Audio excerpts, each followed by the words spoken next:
Friends, કેમ છો બધા? જય શ્રી કૃષ્ણ. મારું નામ નેહા પંડ્યા. હું આજે એક નવી વાનગી લઈને આવેલી છું જે બધાના ઘરે બનતી જ હોય છે. તેનું નામ છે કંસાર. આ છે ઘઉંના કંસારના ફાળા છે જે બધા દુકાનમાં મળી રહે છે. 2 ચમચી ગોળ છે, ઘી છે, દરેલી ખાંડ છે અને તેલ છે. સૌપ્રથમ આપણે એક બાઉલ લઈશું. તેમાં આ 1 કપ એ છે ફાળા છે તેને આપણે અહીંયા મૂકીશું. 2 ચમચી તેલ છે તેને મોઈશું આપણે.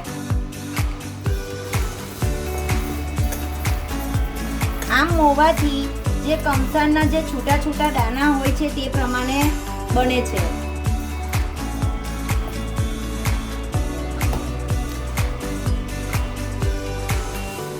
હવે પછી આપણે એક જાડા વાસણનું એ લઈ લઈશું, તપેલી લઈ લઈશું. ગેસ ચાલુ કરીશું. જે વાડકી આપણે લોટ લીધેલો એ વાડકી આપણે પાણી લઈશું.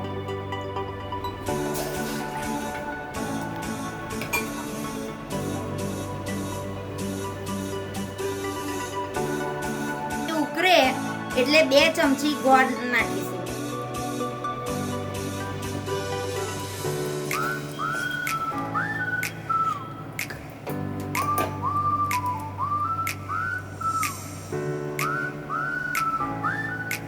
બે ચમચી ગોળ નાખીને એને ઉકળવા દઈશું.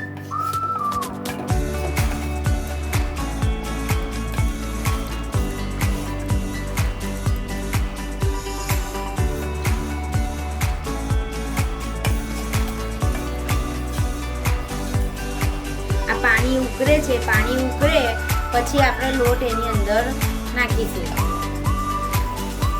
જે વેલણથી આપણે હલાવવું પડે. હવે ગેસ ફૂલ છે તેને આપણે ધીમો કરી દઈશું. આ લોટ છે તે ધીમે રહીને આપણે એ કરીશું.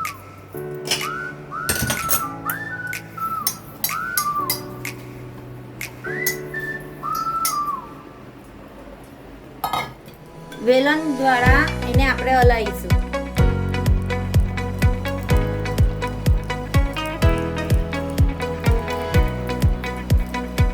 ધીમો ગેસ કરી દેવાનો છે. ફૂલ કરશો તો નીચે તમારું ચોટી જશે. હવે એક લોરી લઈશું. લોરી નીચે મૂકીશું અને પછી તપેલી મૂકીશું.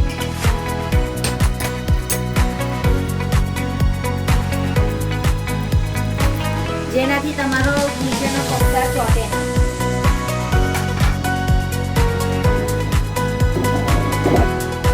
એક 30 ઠંડી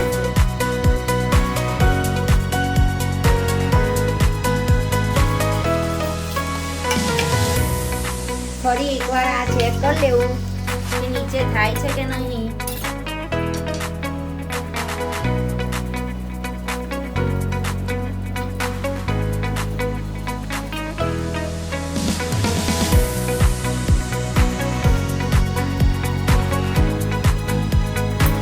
હજુ થોડો કહર છે.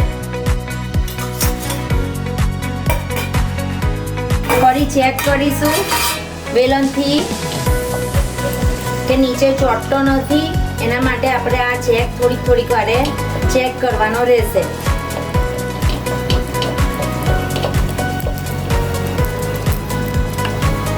તમે તેલનું મોણ નાખેલું એટલે એના લીધે આવો છૂટો બને છે.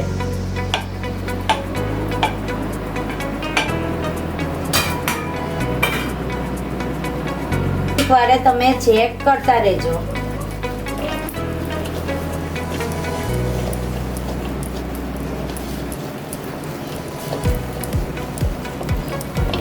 તમારો કંસાર રેડી થઈ ગયો છે. એને ગેસ બંધ કરી દો.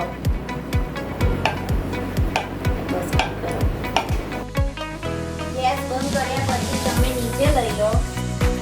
તમે એક બાઉલની અંદર કંસાર મૂકો.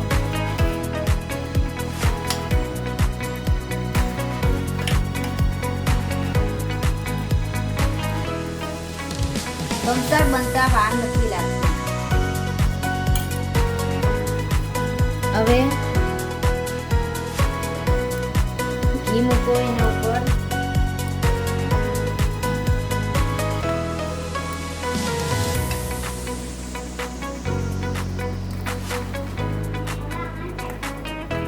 અને દરેલી ખાંડ મૂકો.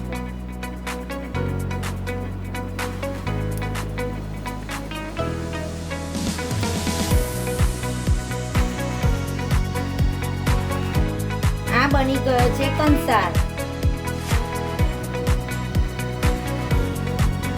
કેવી લાગી મારી રેસીપી? તમે ખૂબ મને કહેજો, કમેન્ટ કરજો, લાઈક કરજો, શેર કરજો और સબસ્ક્રાઇબ કરજો और બે બટન को ક્લિક કરજો. તમને ગમશે મારી રેસીપી તો બીજી નવી રેસીપી હું લાવીશ.